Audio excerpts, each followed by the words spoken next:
All right, it says we're live. So to all the gearheads out there, thanks for joining us. This is an odd time. We typically broadcast on Friday evenings at 8 p.m. Eastern. We're still going to do that tonight. That's This Week at Gear Report. And we'll have a panel of folks from the Gear Report team here talking about what reviews they've published this week and what's upcoming. All right, so don't be confused. That's not what we're doing here. This is different. I have reached out to a fairly new friend, someone I've met online. It's the first time we've actually seen each other face to face here, which is hard to say since he's not located near me in Central North Carolina. Joseph Bennett. Joe, where are you? I'm in Greece. In Greece, yes. In Greece, on the island of Lefkos, which is just to the south of Corfu, just north of Kefalonia. Yeah, I'm in a village at the south end of the island called Vasiliki, which is, I don't know if it's world famous, but it's certainly famous amongst the windsurfing community of the planet for having very good, strong, reliable wind. And that is why I'm here. Excellent. Well, and exactly. So at Gear Report, we cover camping gear and camping hammocks. And you may have caught, folks may have caught hanging with Pickle and Mike last night, the weekly hammock camping show. And let's see, we do camping, firearms, military vehicles. I have been trying to branch out and do more on the water content, specifically sailing. As I got into sailing, one of the resources that I found most helpful was a YouTube channel. This crazy British guy who's somewhere in Europe, he does these videos and he's witty and entertaining. And that's great. There are a lot of people like that on the internet. But why I really wanted to get more involved with Joe and share his channel and his, it's an international multimedia empire, basically, with the Gear Report family, is that he's got some of the best educational content that I've found as far as being helpful to take someone like me who is just starting to learn how to sail and really incompetent, and help build a little bit of competence along the way. And I'm feel like I'm doing better, and I feel like you get a lot of credit for that, Joe. So I had asked you if you could come on, we could do a little interview and talk about your background and, you know, where you come from, what your multimedia empire looks like, what your goals are for it, anything you want to talk about. I didn't ask you to put on a wig and bring a guitar this time. You can find Joe online if you like that kind of thing, though. He does that. So how about, you've been holding your breath, haven't you? Your face is looking a little purple. Yeah, I don't know what's going on with the lighting in this room, but I think I just didn't want to blend into the yellow. Right, right. Yeah. Joe does a lot of videos where he's actually out sailing, and if you go watch those videos, you'll see that this is not his normal coloration. Joe is not actually an Oompa Loompa. So, yes. So I mentioned your channel. Why don't you describe your multimedia empire now? And where can people find you, and what things do you have out there? Okay. Yeah, this is the first time I've heard it described as a multimedia empire, which makes it sound very impressive. But what it is that I'm doing is I'm making a lot of videos. I think it's over 300 now, which are all based on the topic of catamaran sailing, pretty much on the subject of catamaran sailing. And they can all be found on YouTube, on my channel, which I call Joyrider TV. The thing that makes what I'm doing pretty unique, and I've really looked around to see what other people are doing, is the way that I'm delivering the information is to actually go out on the water and do it, and commentate on what I'm doing at the time when I'm doing it, so the viewer gets to see exactly what my thought process is as it's happening. Yeah, so that's all on the Joyrider TV channel on YouTube, and yeah, and that's going really well. I've also, of course, I've got a page on Facebook where I just let people know, because some people don't have the notifications about what's going on YouTube switched on. Foolish, of course. Yeah. So I just keep people up to date with what I've been doing on Facebook as well.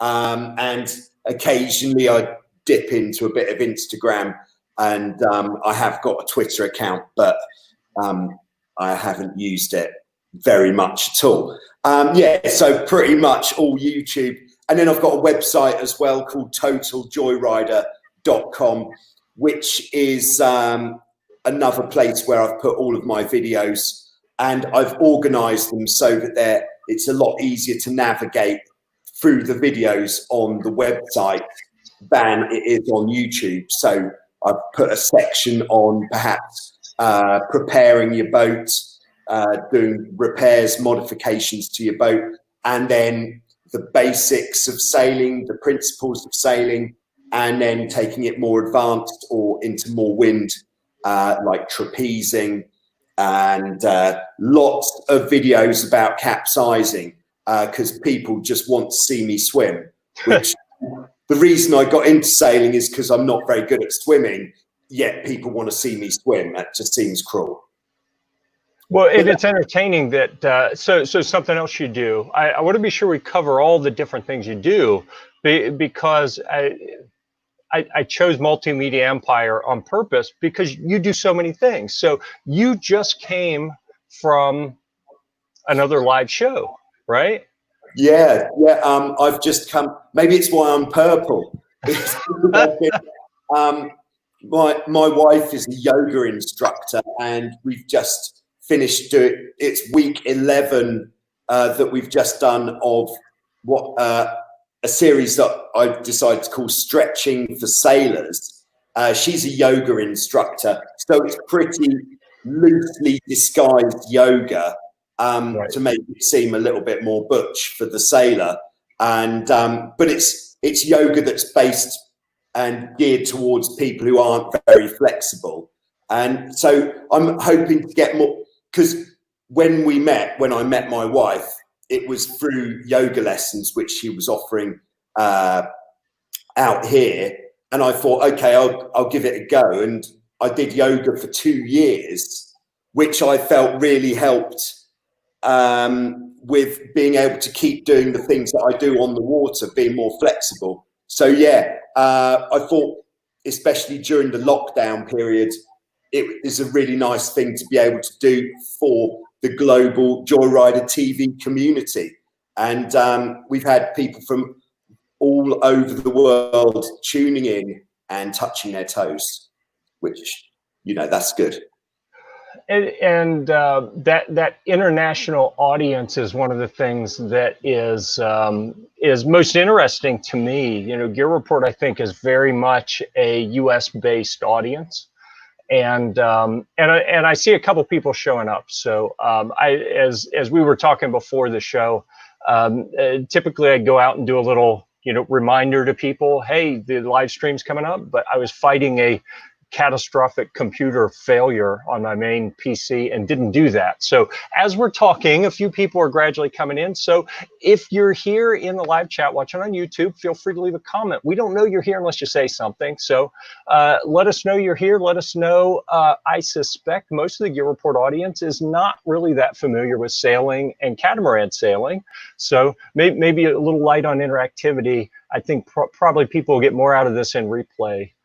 Because Joe's got a big following. So for the Gear Report family, for all the gearheads who don't know Joe, he has gone viral. I think it's safe to say within the Hobie Cat community within the last year or two. I know I found you about a year and a half ago. I think you had about 5,000 subscribers, and you're over 10,000 now. So you've doubled in that time. I'm not taking credit for any of that, by the way. Just most. Okay. No, it's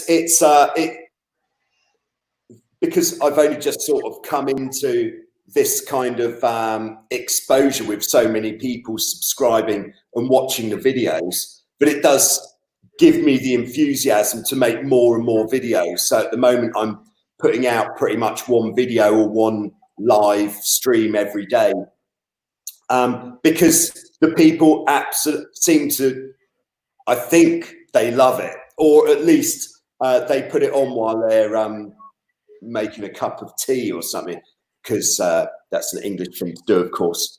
But the reach of the audience that I'm getting is absolutely ridiculous. I've got literally the whole planet covered.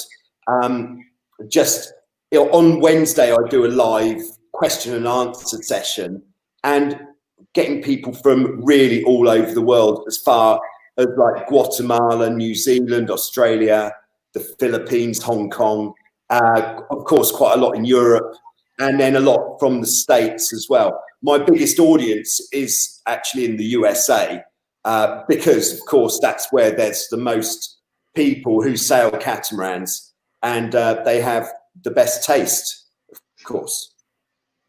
Yeah, well, so let's take a look at some of your properties here. All right, let me get back to the right screen.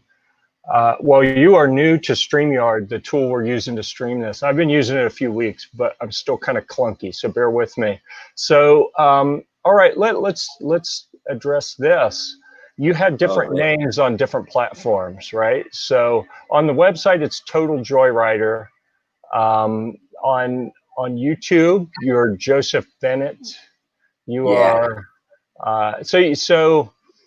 Tell me, Joyrider TV versus Total Joyrider is how come you have different names there? Is there a different purpose, or how'd that come about?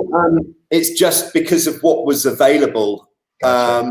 As a website address, and I wanted just to be Joyrider, but that of course was taken. That's a popular.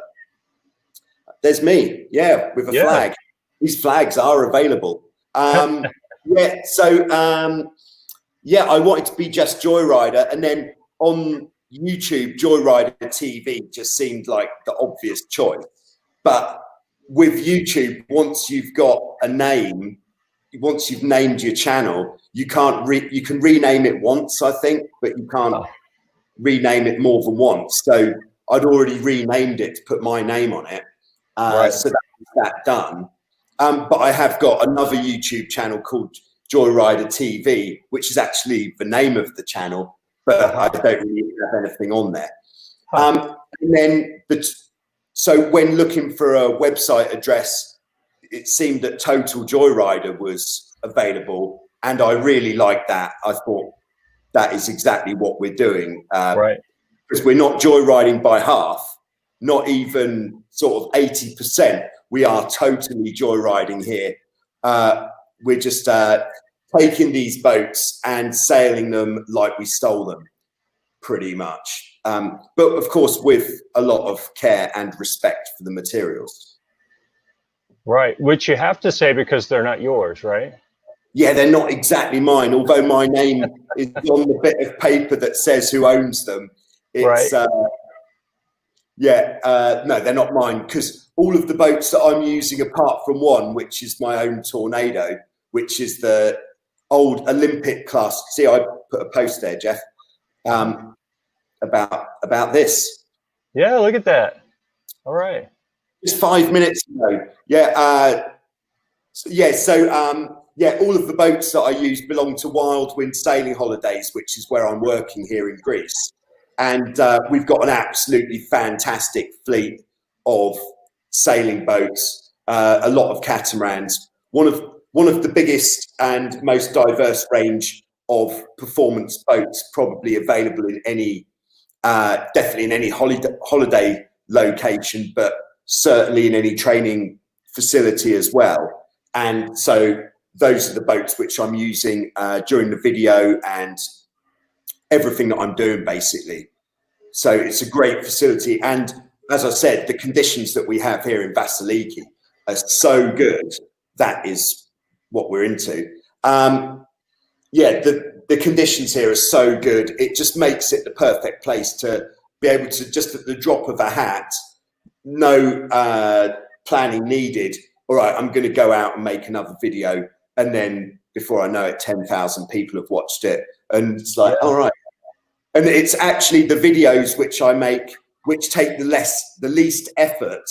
Like if I just put 2 cameras on a boat, one on my head, which I use for the sound, and then one somewhere else on the boat for a bit of theatrics and a bit of Hollywood. And if I just go out sailing like for half an hour, 45 minutes, talking the whole time, come back in, I just put it together using some editing software just to cut between the 2 cameras, put it on YouTube, and those are the videos that get the big numbers. Whereas the ones which are really super technical, where it takes me about a week to make and who knows how long to edit, that might get 250 views, which is quite disappointing. But the thing is, if 1 or 10 people or 10,000 people want to see it, I'll make it, because it's part of this kind of service that I've started giving, to be I like to think the leading video-based resource for catamaran sailors pretty much in the world, which is quite a big claim. But unless somebody can point us in the direction of someone else doing more, then I'm going to stick with that claim. I think it's a fair claim, actually. And I've been scrolling through some of the things here, and I think this one, the Hobie 16 sailing tutorial onboard commentary multicam, is one of the first ones that I saw that helped make things click. So I think what you're doing, I completely understand. And I've experienced with some of the videos we put out at Gear Report the exact same thing. The ones that take forever to edit, and you're bringing in all kind of video sources and you're staging things and you're going to different locations and setting things up. I mean, you have videos like that, and they can be incredibly valuable.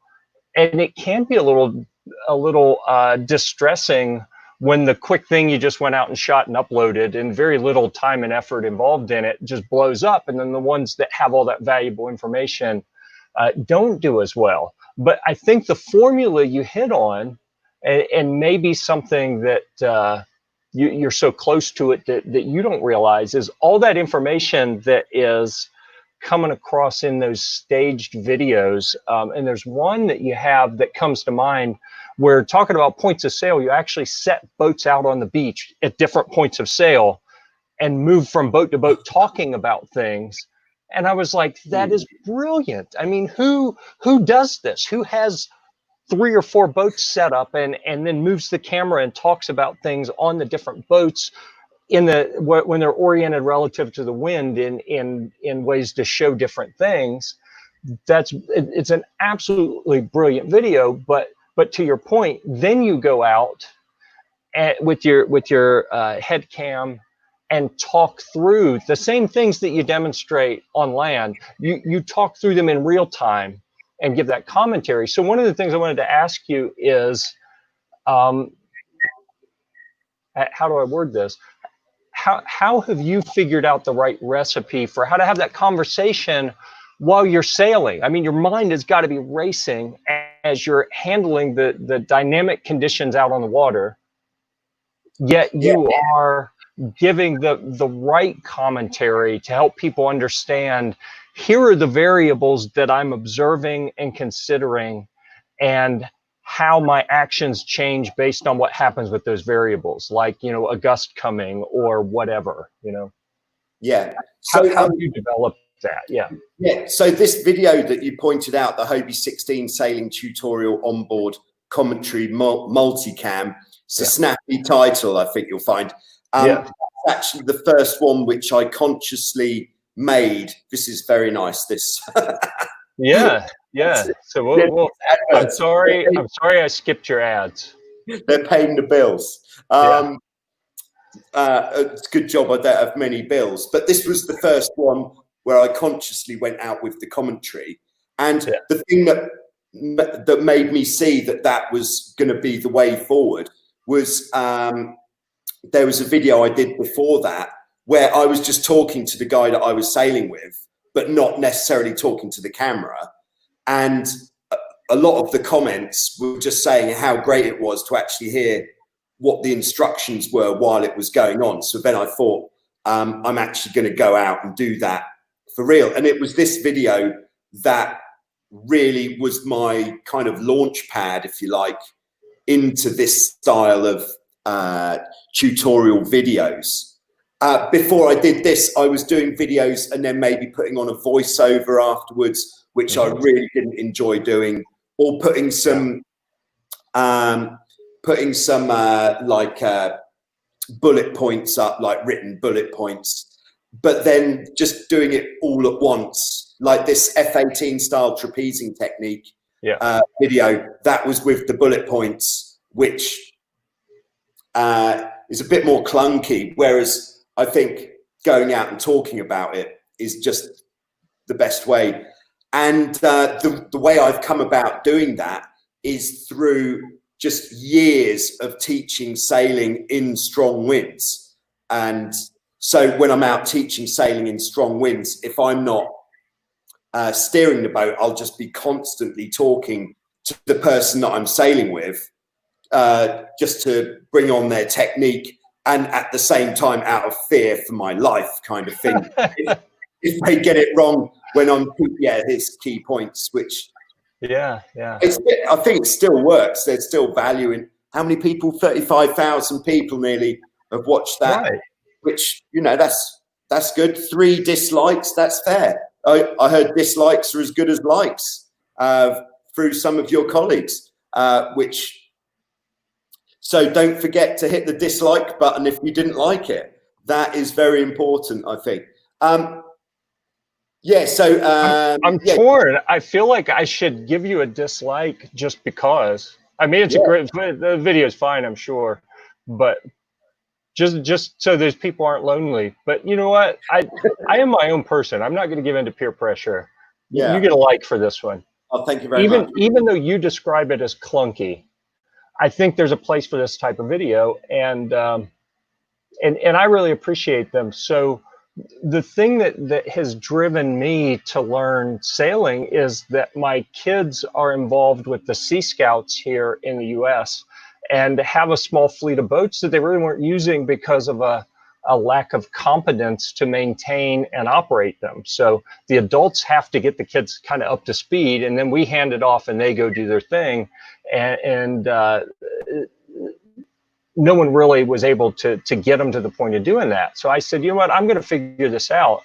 And the internet's a big place, and finding the specific information that's actually useful to help with that type of a learning experience, and to progress to the point where, you know, I'm not just doing it to go out and have fun, but I need to be sure that I'm aware of the safety aspects so that I'm teaching these kids to be safe and having fun. And I just didn't find all of that anywhere else in a presentation that didn't put me to sleep. So speaking of which, okay, what do you think the most memorable comment that you have made? For me, what I think the most memorable comment you've made, you know, kind of off, I think it was off the cuff in a video, if you had to guess. Oh gosh. I really could say something. Well, this the giving it the beans comment, which does say, so giving it the beans means that you're giving it 100% and really pushing it to the point of nearly capsizing or crashing the boat. And it was actually the viewers, the subscribers, who got hold of giving it the beans and pretty much turned it into the catchphrase of the channel. So that's certainly been the most prominent thing that I've said. But I absolutely nonsense. I agree. That's the catchphrase. I'll tell you, I think it was the Hobie 14 when, was it the forestay broke and the mast came down, something like that. You hit the water, as soon as your head pops up, you say, leave a comment. Is everyone okay? Leave a comment if you're okay. And I was like, how quick and witty do you have to be to think of that on the spot? So yeah, maybe not the comment you expected, but all right. I am a rambler. That wasn't quite as much thought process as you'd think, because if I was sailing a boat with somebody else and something like that happened, my immediate concern would be, when I'm above the water again, how is the other person doing? You know, are they okay? Because in that sort of situation, seconds can really count. So this is an important one for anybody who does go sailing, is if something like that happens or you capsize, as soon as, there's the link in your Facebook doesn't work. That's the link that Jeff, so I didn't mean to distract you there. It may be the link I posted. Maybe the link I posted. I'm gonna try to copy and paste in again, see if that fixes it. Kind of looks like the same thing. Hello, the link in your Facebook, Joe, doesn't work. Maybe that is something on your page. I'm not sure, but yeah, regardless. Anyway, yes, back to the point. So after something's happened on the boat where perhaps both of the people have ended up in the water, finding out if your teammates are okay as soon as possible is so important. That when I was sailing solo and my teammates were all the people who were sitting on my head, it just seemed like the obvious thing to do. And I think a lot of people appreciated that. I'm glad I did it, because I thought it was comedy gold afterwards as well. Absolutely, yeah. Oh, okay. It must be the link to get here. I think that's what Steve's saying. Steve, thanks for sharing that information. I had to go into YouTube and search Gear Report to get in. So something about the link posted to watch this, that might explain why we have a little fewer people than normal. Okay. Buck is here. Thanks for joining us, Buck. Good to see you. Okay, so. Is there a link that I should share, Jeff? I could just put that on my Facebook. Okay, let me see how to get to that, because let's see if I do invite. No, that's how to invite someone into this. So I think I have to. There is. I just have to figure out where it is. So bear with me. I don't want to go copy the one that I had out there already, because based on Steve's comment, I may have posted something incorrectly. So let's see. Yeah, and you know Steve already, Jeff, by the way. That's Steve who you were racing against in virtual regatta. Yes, okay. Yeah, that's Steve with the banana on his sail. Yes, okay. Excellent. How could you forget? How could you miss that? Yeah. Yeah, okay, so I actually don't see. Well, let me refresh this. I'm looking on my YouTube to try to get this link, and I'm not seeing it. So bear with me. Okay, while I'm sorting this out, how about this? Let's keep things rolling. I will sort out this in the background while I'm doing that. Joe, if you don't mind, give us a little bit of history here. As far as let's talk about your background and how you got to where you are kind of professionally, and then maybe we can dovetail that into how Joyrider TV was created and you leveraged all your professional experience into that. Yeah, sure. So kind of almost like the life story, because it was when I was probably something like, I think about 12 years old.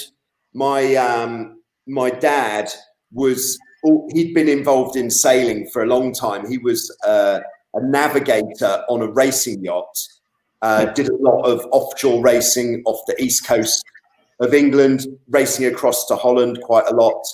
And that was when navigating was using traditional techniques before it was all just computers and you just look on a screen, press a button, say we want to go there. And he decided that me getting into sailing would be a really good choice. We moved to the coast, to the east coast of England, to a town called Felixstowe, which is most famous for being a big container shipping port. Oh. We got hold of a boat, and it happened that one of the teachers in the school, in his spare time, he was teaching the kids to sail on a really small level. Like there was 3 of us, I think, at the time, just sailing like an open dinghy to start with. And then through that, I got involved with the sailing club in Felixstowe, and there was a fleet of Dart 18 catamarans there, which I think they're not quite as popular in the USA, but it certainly was the most popular racing class in the UK. And because I was the right size and I was available and I lived in the town, I got a job crewing for somebody on their Dart 18 in the racing at the sailing club. And that's how I first got into the cat sailing. And then after just about a year of crewing for other people on the Dart 18, one came up for sale, which somebody had found pretty much in a ditch. And it was like £400, which you don't find boats which work for £400. Right. Although I've heard a lot of good stories from the subscribers of the channel who have got boats for free and stuff. But so I absolutely beg. Well, that is exactly where Felixstowe Ferry, that's the spot. Yeah, so I sort of borrowed money from family members, and I had a part-time job at the time as well to buy the boat. And then after buying the boat, it was me and that boat. We just went everywhere together, and I sailed pretty much every single day. And it was that time on the water at that age which really gave me a really good grounding in catamaran sailing. And then when I was a bit older, like 16, 17, I got my first job helping out as a sailing instructor. And then when I went to university, I met some guys who said the place that I should really work is definitely the #1 place to learn catamaran sailing in the UK, which now is called Wind Sport. But at the time it was called, there you go, it's the first picture, in fact. Most of the pictures there. Wind Sport, which is run by a guy called Brian Phipps. And it was Brian Phipps who actually wrote the book called The Catamaran Book, which is probably the most famous book, definitely in the UK, but maybe around the world, for learning catamaran sailing.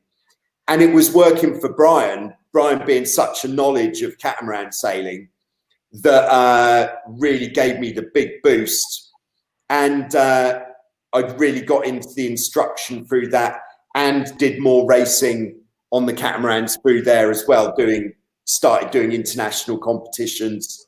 But most of my time was taken up teaching on the Dart 18s. And then through some of the guys, when I went to university, I did a course which was called Water-Based Leisure Management, and which seemed pretty appropriate. Yeah, seeing as where I've ended up. And I met there was a lot of people on the course, like 120 people on the course. And some of the guys who were on the course had been out here, because there was a lot of windsurfers on the course.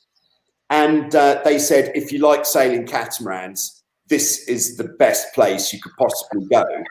So I actually applied for a job here for 3 years before I ended up getting the job. Because back then the team was very small, like 4 people. When I first came out here, there was only 4 of us on the team. And it quickly turned out that I was the catamaran sailing expert, which I was quite surprised about, because I'd been applying for work here for years. And when I got the job, I was the guy, kind of thing. And then I got out here and never left. Because as well as the sailing being amazing, and the location for like out on the water is so good, the wind is good, but the village is absolutely perfect as well, the perfect size. Yeah, and we do this with foiling boats now as well. yeah, it's pretty exciting stuff. And since I've now been here for 25 years, and the reason I've stayed so long is because I don't think that anywhere else, probably in the world, does what we do as well as how we do it. And from being here for such a long time, I've sort of crafted everything to exactly how I want it to be. So Right. the kind of Wildwind sailing experience is kind of like Joyrider TV, but for real, but as well as the catamarans, we've got all the monohulls as well, the dinghies. Holy smokes. The list just keeps going. Like I'm Yeah, scrolling and scrolling and there's more boats. there's a lot of kit, and that is one of my main sort of headaches of the job is we've got something like 75 boats in total, and that's too many boats. Oh yeah. So I think one boat is the right amount. Perhaps three would be perfect. If you were to ask me what 3 boats would you have, I would have my Tornado, because I love my Tornado. I'd have a Hobie 16, and I'd have a foiling A-class. That would be my fleet, in case you're wondering. Yeah, but 75 boats it's more than you can use. Oh yeah. How many do you actually have on the beach? Yeah, that's 7. Well, because of lockdown, we've taken a lot of the fleet out, and we haven't actually opened yet for this year. Yeah. But we've cut it down to 50 for this year. So, but we've still got the range, but we've just taken some of the numbers down. So 50, but generally we'd have 75 boats on the beach. That's crazy. Yeah, and we do once a week, we do a race day, and on a race day we could get pretty much everything out on the water, and that is an exciting time for everybody involved. Wow. Yeah. Yeah, but once you go, you can't stop going to Wildwind. We have the bug. That's right, Steve. Yeah, that's what I'm afraid of, because you know, you and I have talked about getting together for some coverage if Americans are ever allowed back into Greece, which you know, this is not the way I thought it would play out. I've done back when I was in the Air Force, I'd traveled all over the world. And while I'm not personally responsible for Americans being unwelcome in some countries, I expected that if it were to happen with Greece, it would somehow trace back to me. So to find, you know, this virus, it's like taking the weight off of me. I don't have to be responsible for Americans not being welcome now. Yeah, I think you've been let off the hook there, Jeff. I think, yeah, blessing in disguise. Yeah, somewhat. Yeah. So, man, that's a lot of boats. Yeah, and there are other places in Europe which have a similar amount of boats or even more. But what we're doing is we're doing the training, but we're doing it in very much you feel like you're on holiday environment, and as well as the sailing, the kind of après sail, the social is really strong, and in case you want to come out and perhaps you've got a significant other person in your family or your group who definitely doesn't want to go sailing, then we've got this other program that works alongside what we're doing, which is called Healthy Options, which is how I met my wife, because she was running that. And that is yoga and Pilates exercise classes, and basically lots of things for people who don't want to go sailing, to give them something to do. Because I think the amount of people who just want to go on holiday and lie on the beach all day reading a book, I think that number's going down. People want something to do when they go on holiday. Right. Yeah, so that's good. And that's meant a lot of the guys who weren't allowed to come out on holiday, the place is now being discovered by, not being sexist or anything, but being discovered by the wives.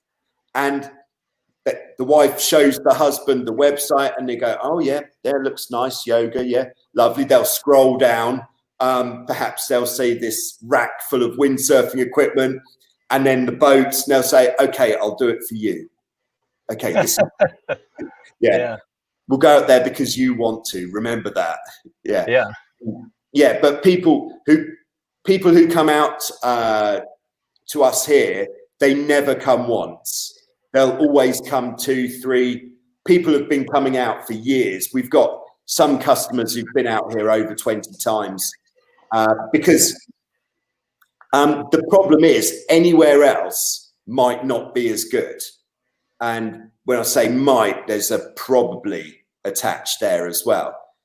Not to be big-headed about what it is that we're doing here, but it really is as good as you think it is, because that's what it is. And from watching the videos on Joyrider TV, I think that really does show an accurate representation of how it is. Because what I like to do is not try to be too corporate about it or try to make it all too polite or anything. I kind of give it how it is rather than doing it as some sort of marketing scheme. Right. Well, I feel like I've been there. Do you find that because of what you do on YouTube, because you're doing the live chats where you're interacting with people, because you have so many different videos where you tend to be kind of conversational, do people show up and act like they know you? Yes. And you're like, oh yeah, I've seen you make comments, but you know, trying to figure out what's the right way to interact with them. Yeah, it is really, really strange when perhaps people be coming to just passing through Vasiliki, and they'll say, oh yeah, I was passing through, but I had to come and see if I could find you. But it'd be kind of like if I met someone like Tom Cruise, for example. Not that I'm putting myself up there with the big man, Tom, but if I met Tom Cruise, I'd feel like I knew him because I'd seen him on TV, right, in the movies so much. And people, I think YouTube is the new TV and people are watching a lot. And yeah, it's weird. It's happening more and more. But it's even more weird for people who don't know me from the YouTube channel, who perhaps have just come out on holiday, and maybe I'll be talking to someone and then someone will come and talk to me while I'm with some other people, and they'll say, no way, I can't believe it's you, and all this. And then that's pretty helpful actually in the workplace, that then people go, oh, he's not just some reckless maybe 16 sailor. He does know what he's talking about. Yeah, which is nice. Interesting. Yeah, so let's see here. Steve seems to agree with you. Says there's truth in advertising, I guess. Yeah. That's good. Well, hopefully I'll be able to get some feedback on that if I can ever make it over there. Let's see. Let's try to stay focused. I had a list that you and I kind of discussed before doing this, a question. So I'm going to go look for another one here. You talked about your background, how you got started sailing, some of your favorite boats. So I listed favorite sailing locations, and from everything we see in the videos, from everything you talk about, it really looks like Vasiliki is probably, you know, one of the best places on earth to go. But I've heard you mention, was it like South Africa or Australia or someplace that you spent some time? Yeah, yeah, I've spent a significant amount of time in Cape Town, Okay. just to the north of Cape Town, in the area called Blobergstrand, which is where the postcards of Table Mountain are taken. Hi Lee, nice to see you there. Yeah, I spent a long time there, but not sailing. I was windsurfing and kite surfing down there for years. But then we did have the Hobie Tiger World Championships down there in 2008.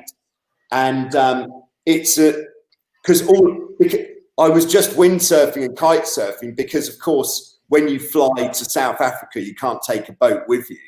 And I was doing so much sailing in the summer, I was less motivated to go and look at renting a boat, and the quality of the boats might not be up to what I felt, because it's so windy there.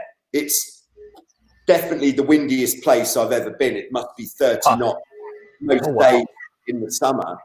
But then when I chartered a boat for the World Championships, and it was such a great place to go sailing.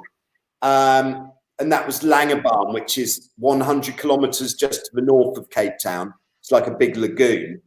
And then the other, so Cape Town, fantastic. That is as good as Vasiliki, but completely different, because you get the big waves there as well, and the water's really cold. And then the best place for racing has to be Lake Garda in Italy, where again the water's really cold, so it's not as good a place to go on holiday. But for going to do an international sailing event, the conditions at Lake Garda are so consistent, and it's not quite as windy as it is here, so it really makes it a lot more doable for racing. Because like most afternoons here, it's above 25 knots wind, whereas at Lake Garda it probably peaks at about 20 knots, which is, for me, is absolutely perfect for racing. So those are my three favourite venues, that's for sure. Yeah. And is that one of the locations that's in the virtual regatta online sailing? No, Garda hasn't made it in there. Okay. No, which is shocking. But yeah, I'd love to go and sail in Sydney Harbour. I did some in Australia. I did some work there when I did 1 year where I travelled around the world in the off season. So I basically used Sydney, Australia as a stepping stone to get to Cape Town, and I did some work in Sydney Harbour teaching sailing there, and it was on like a traditional open boat, which wasn't particularly quick or exciting. And I was teaching kids, and some of the kids were testing. I think testing would be the word. And while I was sailing in this open boat with these testing kids, saw some guys out in Hobie 16s, and it just looked absolutely fantastic to be sailing a Hobie 16 in Sydney Harbour. That'd be on the list, I think, as another venue. Excellent. So let's move on to a different question here. Let's get back to your multimedia empire. How did Joyrider TV get started? Okay, so if we're rewinding right back to the start of the YouTube channel at all, then I started off by, it was actually a friend of mine called Spencer, who was already doing some stuff on YouTube, and he had a small camcorder, and it was windy, and I was kite surfing, and he said, all right, how about you go kite surfing? And there was like a piece of beach that he said, I'll video you trying to jump over this beach. So it was like a beach with a lagoon the other side. And it's actually the first video on my channel. I don't know if you can still see it. It's let's see. How if we sort by date oldest, let's see if it shows up here. That might do it. It's called the Death-Defying Felixstowe Spitch Up. There it is. And the video, so that's 13 years I've been doing it. And the video quality is, by modern standards, is terrible. But it was that got me into it. Because seeing that I was called Little Joe back then as well. I see. There was another Joe. He was enormous. But it got a lot of views very quickly, which I liked. I thought that's good. People like this. And that was a good day. I did hurt myself. And I think people like it when you hurt yourself. Right. yeah, so it was this video was the launch pad, and then from working out here, I got, oh, here we go. What's going to happen here? Oh, Yeah. oh, is this the replay here? I think it's a different one because we only had one camera, so Yeah. I think it moved his position. Oh, here we go. This is good. Oh, so it was multiple tries to clear Yeah. that piece of. Look at that. That's awesome. Yeah, I was too busy claiming it to actually ride away from that one.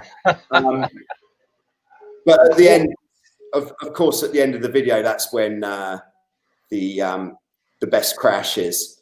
And yeah, so it was this that really. Oh yeah. I can see why the channel took off if this is how you started. Yeah, I think it was a strong start, and then there was some customers who came out here who were really keen on filming stuff, and they got a lot of footage which I put together, which was this one, fast high speed sailing at Wildwind, which that video just went ridiculously popular. Yeah. But again, the quality of the footage is awful. But for some reason, people just clicked on it. I think it's because that was before you could choose a good thumbnail for your video. Yeah. And it was from luck, but it had a good thumbnail. And that went huge. And that gave me the enthusiasm to do some more. Because like these days, I don't think this footage would make it into the video.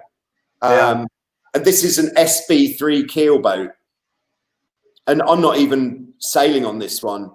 It's definitely choppy. This is classic Vasiliki afternoon, probably 20 to 25 knots of wind.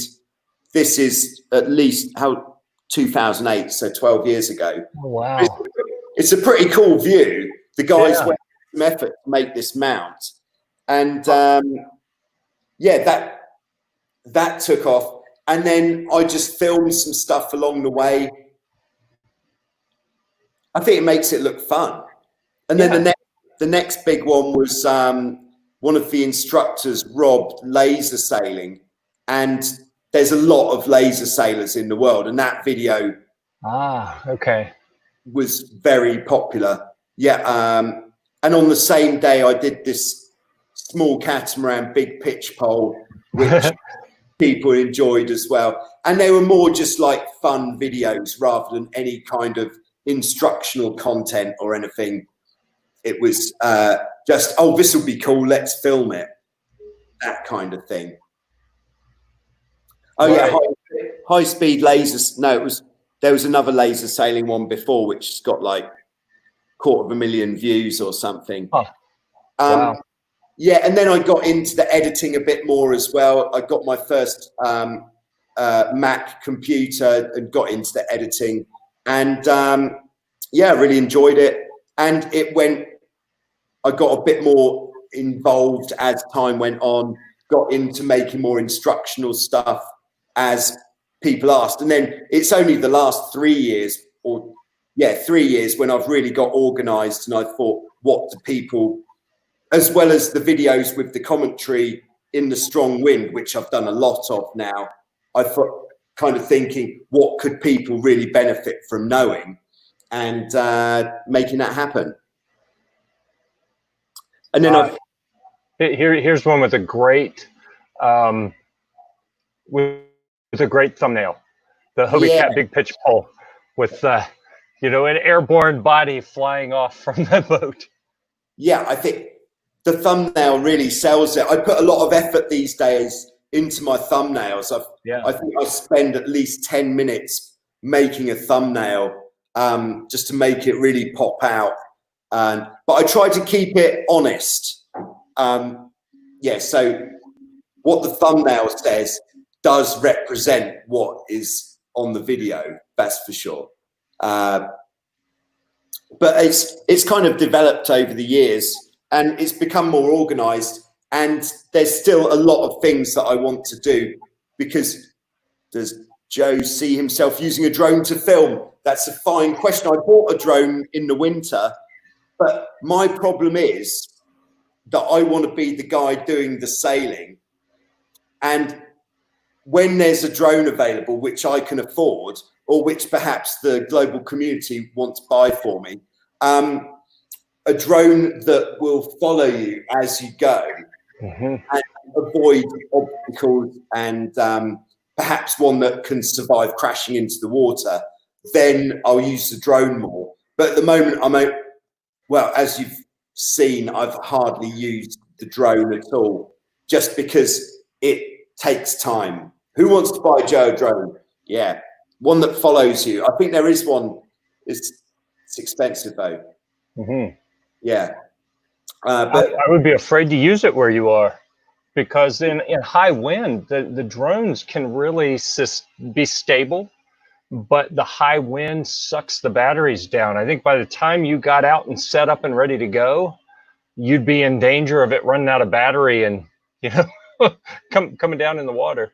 Yeah, for sure. It would have to be really short clips. Yeah. I think, and but the way we've done it, when we have done it, is to go out in a power boat. So we're out there and then put the drone in the air from out at sea.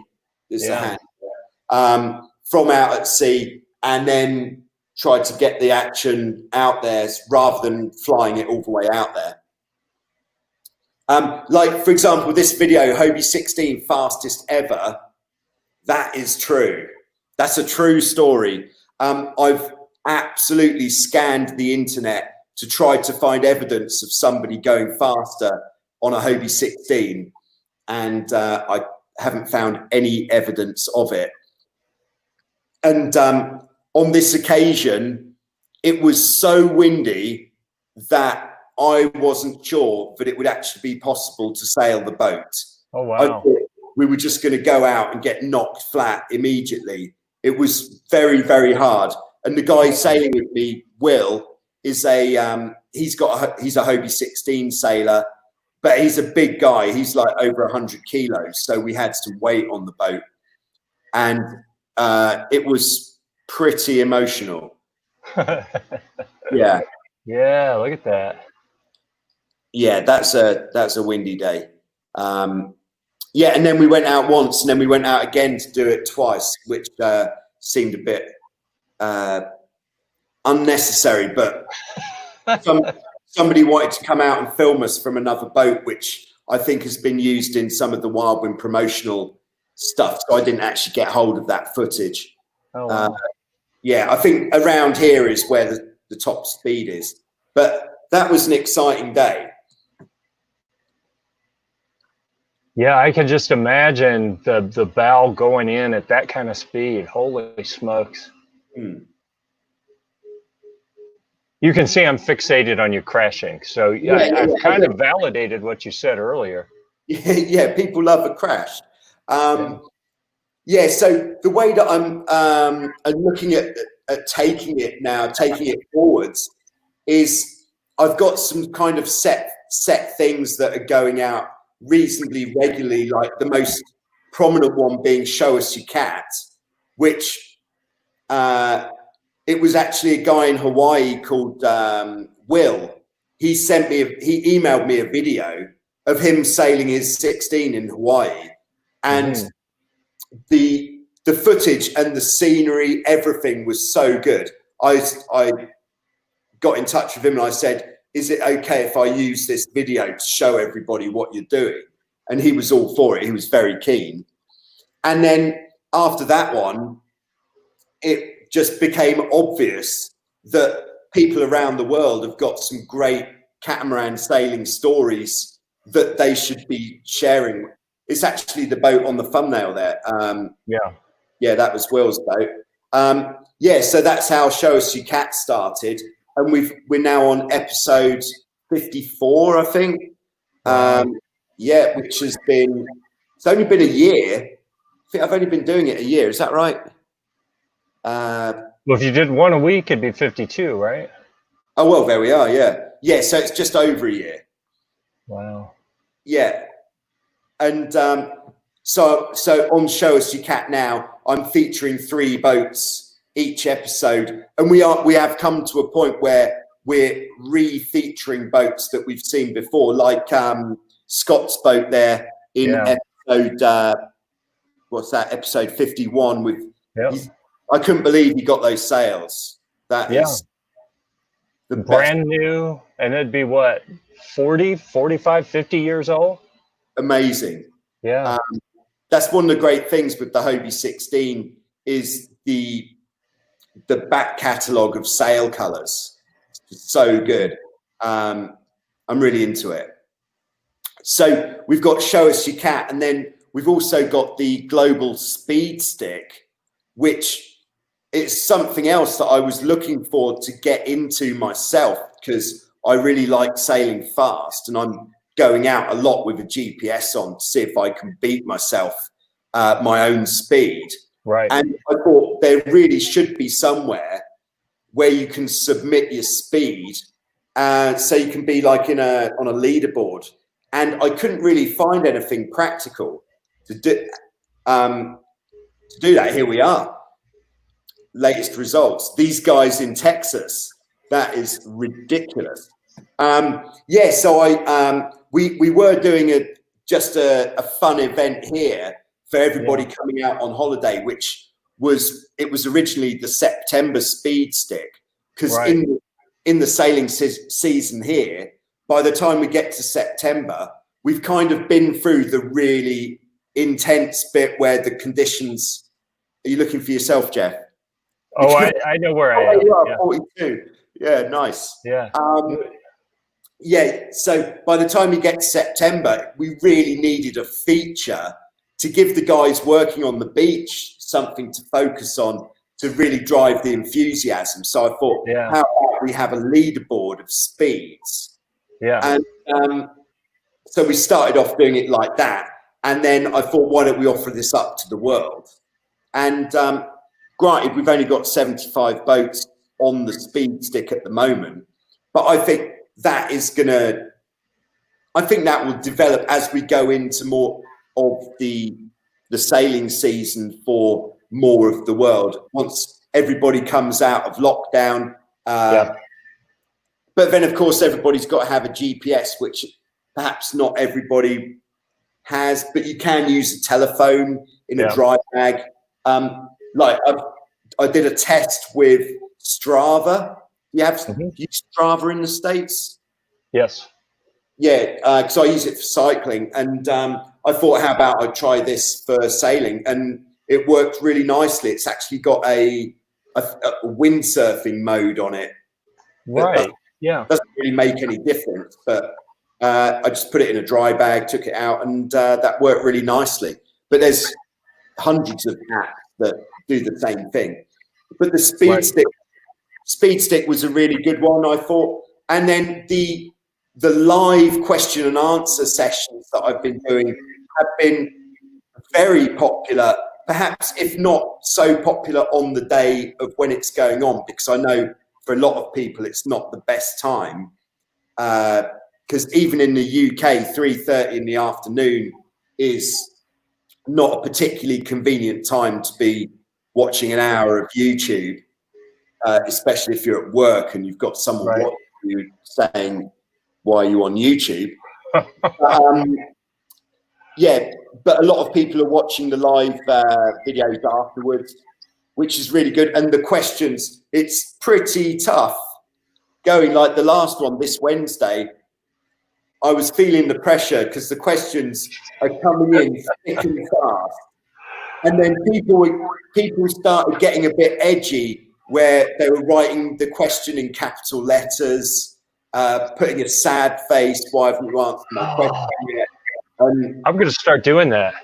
Yeah, sad face. For everything. Just, I'll be your heckler. How's that? Yeah. Well, I think you've already started doing that, Jeff. You're leading the charge. Yeah. It's because I care. Yeah. I want to spice up your broadcast. It shows. But what I thought was, as we go into the seat, once we actually open and I have customers who are here, who require my attention, I probably won't have the time to do these live question and answer sessions. Although last year I was doing a live from Wildwind every Friday, which was about half an hour. But what I was going to do was take people's questions and then answer them in a recorded video so that I could kind of control it a bit more rather than it just being so, there's a word for it which eludes me at the moment, but quite sort of sporadic and spontaneous and all over the place, like in these videos. Whereas if I recorded one, then I think it could be a bit more focused and I could actually make some decent content to answer people's questions in video form, which I think would be nice.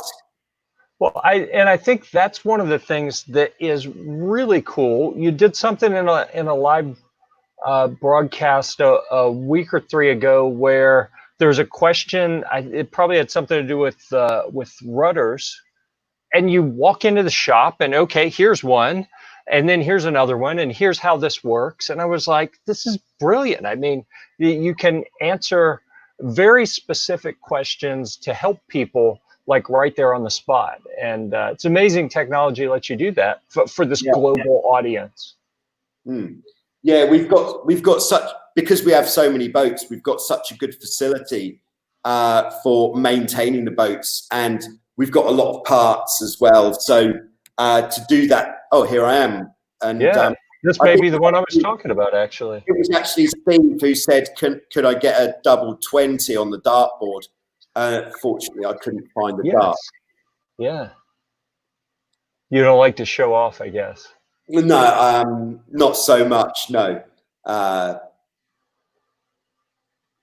Yeah, absolute solid gold. So these, I'll still be doing these live videos at least for the next 3 weeks, I think, on Wednesday, and that's 5:30 Greek time, which is 4:30 in Europe, or 3:30 in the UK, and a lot earlier if you're Eastern Time, USA. Yeah, as we found. All right. So let me go back to, let's do a time check here, because I have not really been paying attention to that. We're an hour and 7 minutes into the broadcast. I think we've covered quite a bit. There are a few things on the list we didn't get to. If anyone has any additional comments or questions out there, feel free to put them in the chat there on YouTube, and maybe before we wrap things up, we can get to those. But well, first, how are you on time? Do you have a few more minutes? Yeah, I have a few more minutes. I can answer questions more quickly as well, rather than going into a kind of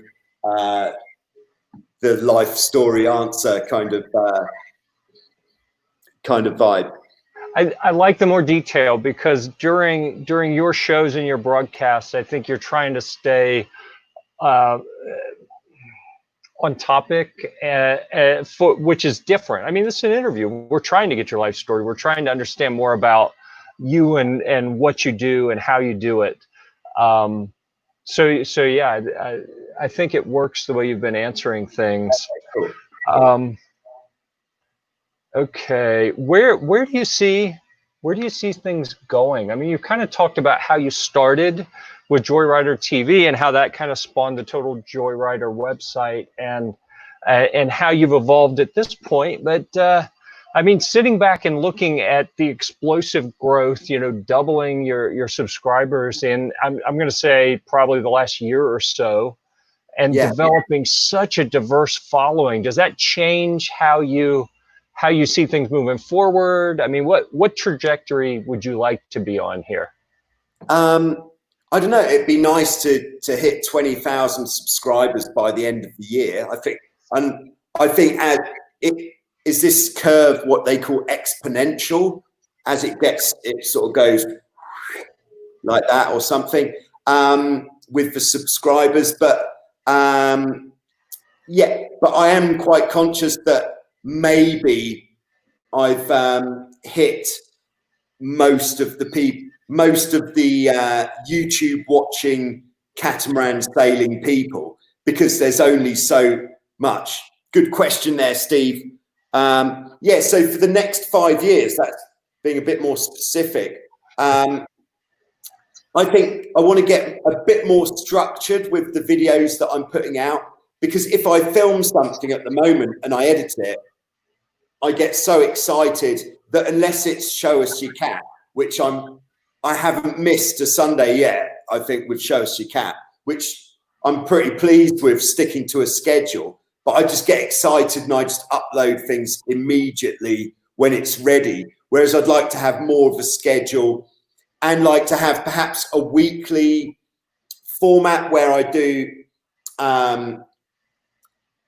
what would we have? Maybe 2 or 3 different types of onboard with commentary videos, perhaps one for a 16 or 14, one for a F18 or Tornado, and then one perhaps with a monohull. I think I might start doing a series of catamaran sailor on a monohull, because I did start sailing on monohulls. I can sail monohulls, but I don't very much at all, because most of my time is spent cat sailing. So I think that could be a series. So that's 3 videos a week. And then I've been doing these videos called quick tips, which people seem to like. But the quick tips could be combined with this question and answer video. So perhaps one of those every week, and then one live video. And I think that'll probably do it as a weekly schedule. That's quite a lot. And perhaps one like maintenance featured video. But I'm getting video ideas in all the time from subscribers and viewers. So I've got a list that's just getting bigger and bigger. And I get quite conscious that there's been something on the list for quite a long time. But I know that that video is going to take ages to make. Yep. And so other videos come out first, which... So, but with the channel, yeah, I just want to just keep going. I think that's the vibe, and just getting more structured, and perhaps, yeah, I haven't really, I don't really think that far ahead. I like to be very much in the now, or in 2 weeks' time. And then the only things that I actually plan, other than the stuff with Wildwind, which is a job, is if I'm going to an event, then I'll plan ahead to go to an event. But other than that, I just kind of live week to week. That's just how I like to be. Whereas my wife is quite different, and she likes to have a bit more of a plan. Yeah, so not really a plan for the future, apart from being a bit more structured with the way that things are going. And perhaps having an update on the speed stick, like once a month. And there's a new speed stick. I don't know if you saw that, Jeff. Yeah, I saw on the, all right, I got to get back to it here. Yeah, global. And then was it a Hobie 16 speed stick? Is that what it is? Yeah, so you're going to rank higher on the Hobie 16 one. Oh, look at that. Yeah, let me get this screen sharing to show that one. We've got to go select a different one. Yeah. Yeah, so this is news just today, I think. And I'm going to put the video out. The official launch of the Hobie 16 speed stick will be tomorrow. Awesome.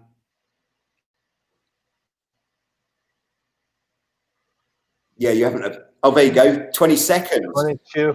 And I wouldn't move up much. It actually, that time out actually showed a 17.6, which would move me up a little bit, but you know, still not in the top 10. Have I made a mistake there? Well, I don't know. Maybe you deemed the 17.6 was not a reliable enough number, because the Race Q's app on the phone reported the 17.1 as the max, but then when I went through the replay of it, it actually showed us 17.6 at one point. So must have used the other information. Yeah. Well, you know, I think what you did is fair, so that's good. But I'm pushing to do better, and I think that the rudders were slowing me down on that, because I switched rudders and it seems the boat goes straight now, and seems smoother. So we just have to have some wind one day, and maybe I can beat that.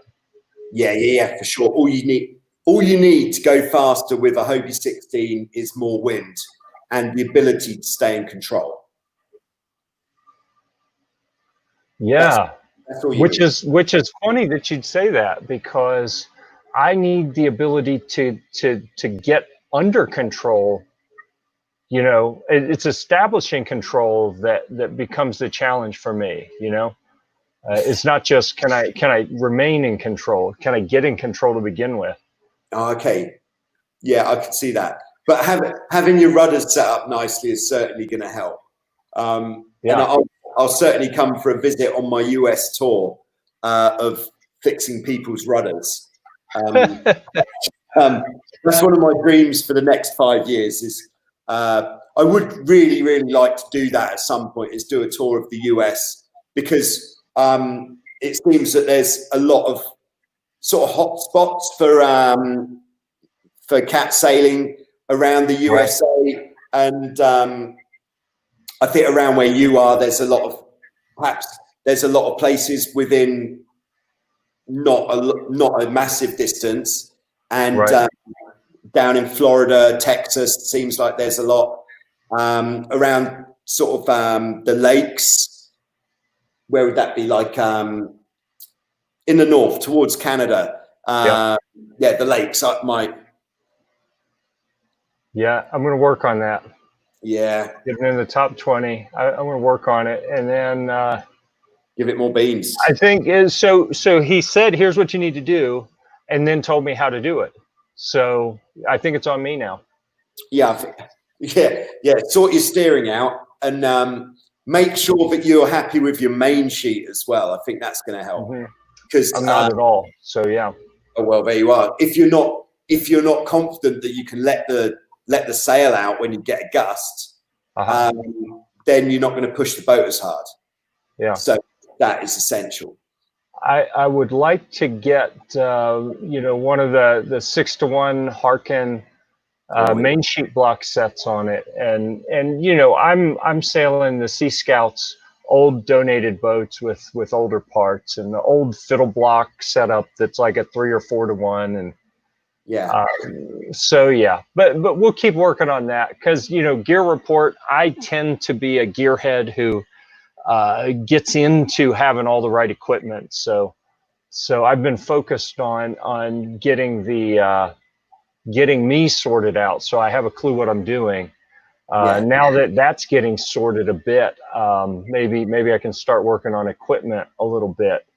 So you mentioned something that I wanted to come back to before we get done, is you'd like to do this tour, and it may be a resource thing. So I've put a link in the chat, and here on the screen is one of the ways that you can support Joe and help make sure that he can continue doing what he's doing. You mentioned one of the first things we looked at on the screen was your store over on Total Joyrider. So Patreon is certainly one way you can support. And let's see, share screen, and I want to get back to your website. Here we go. Yeah, StreamYard makes it pretty easy to run these broadcasts, but it is a little clunky to actually run it while you are doing other things. So yeah, we saw on here where you have the clothes and flags and other stuff that can be purchased. Ooh. Yeah. Yeah, and I've got a whole new range that's about to come out. That's exciting, but I'm just trying to find the time to do it. Yeah, absolutely. Basically because just from doing all this, I've picked up a lot of skills along the way, like how to organize the website and all this design stuff. I do it all myself. And So what I've started doing is taking, it's like, I'm going to call it the Total Joyrider Custom Shop. And it's basically all the Hobie 16s with the sail colors and the color of the hull represented on the garment. So you could get a t-shirt with your boat with the accurate sail colors, perhaps with your name of the boat on it and your sail number, that kind of thing. And I think that's nice. Yeah. And I'm doing it for the Hobie 16 and the Dart 18 at the moment. So hopefully the next couple of days I'll have that done. We'll see. See how the time. That's awesome.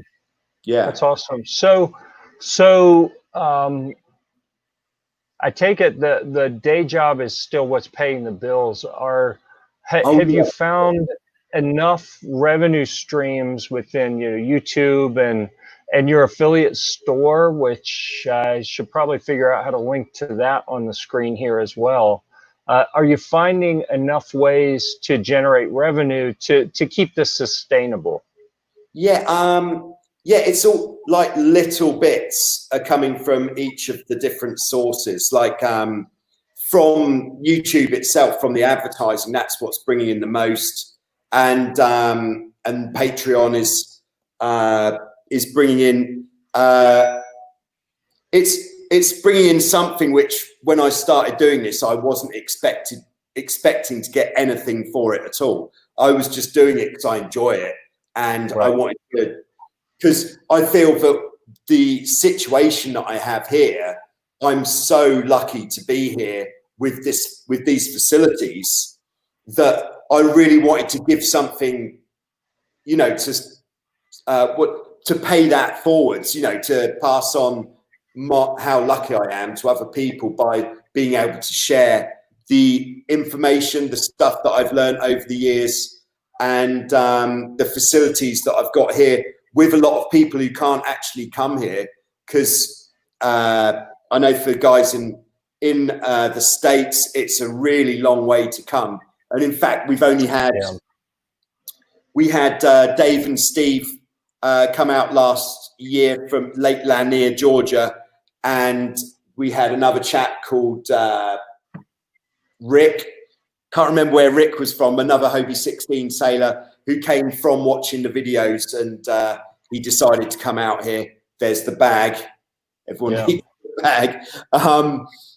So that has been what my original plan was. It wasn't about making money, but then with the money that's coming in, then that's the money that I want to put back into it, in because you do have to replace things like buying a new computer, the cameras and things. It all adds up, and I've got a small family as well, and have to feed the boy, all that kind of thing.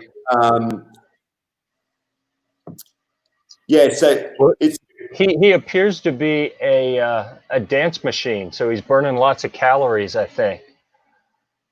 Yeah. He certainly enjoys dancing. All right, need to go now. Virtual bar for your sailing club.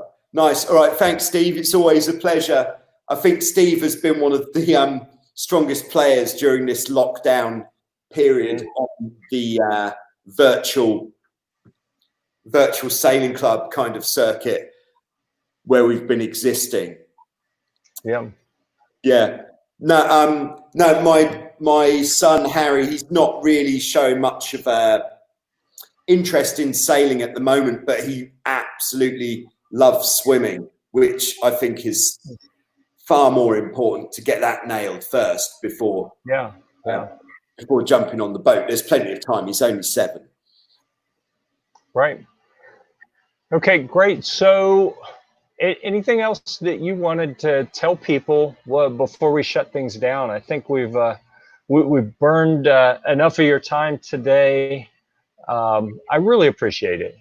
This has been a neat discussion, and I wanted to get the opportunity to kind of dig a little deeper than what you do on your broadcast, because you're so focused on answering people's questions and helping them that I Yeah. think part of, you know, part of you and what you're trying to do gets maybe overshadowed a bit, which is good. I mean, that's why you have such a following, is because you've really prioritized being helpful, and that brings people back, I think. So good. Anything else you'd like to share with No, people, talk just, about? thanks very much, Jeff, for having me on here. It's been really fun. It's been really nice to meet you after year and a half or however long we've been communicating. So that's nice. Yeah. And, yeah, I think that's. And how about if I was to throw it out there, like maybe for when the whole lockdown thing is totally like a few years behind us, if I did a crowdfunding thing for my US tour, would people be into that? Because I can't really afford to. It's, you know, it's obviously expensive to get to the US from Greece. But if I did it as a crowdfunding thing where I go and visit these catamaran sailing hotspots around the US, perhaps do some sailing with people on their boats, help them with their rudders and things, tuning up, that kind of thing. Would you support Joe's World Tour? It's a good question, I think. Yeah, absolutely. Yeah, so I've never been to America. I think you'll be surprised if you do that. And I say this as someone who watches the schedule, and you know, you really hit it on the head that with such an international audience, you don't have a time slot that's going to work for everyone. I don't think one exists. And I think you do your best to kind of balance Europe versus North America when you're scheduling things.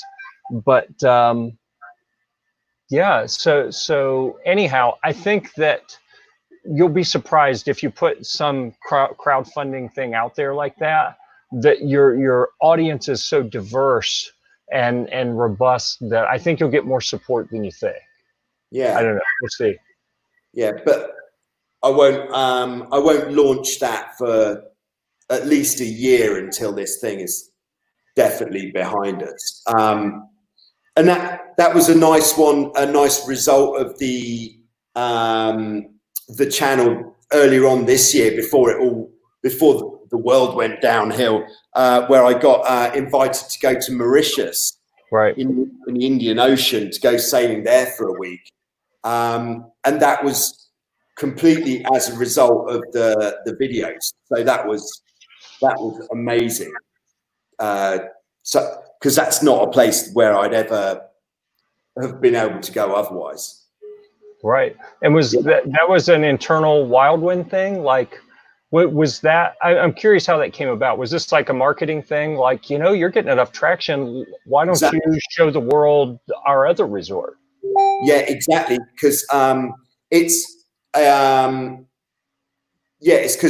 they wanted to boost their to how many people knew about what it is that they're doing there, and because I'm quite prominent with Wildwind here, I've definitely been here longer than anyone else, and I've kind of helped to sculpt how it is.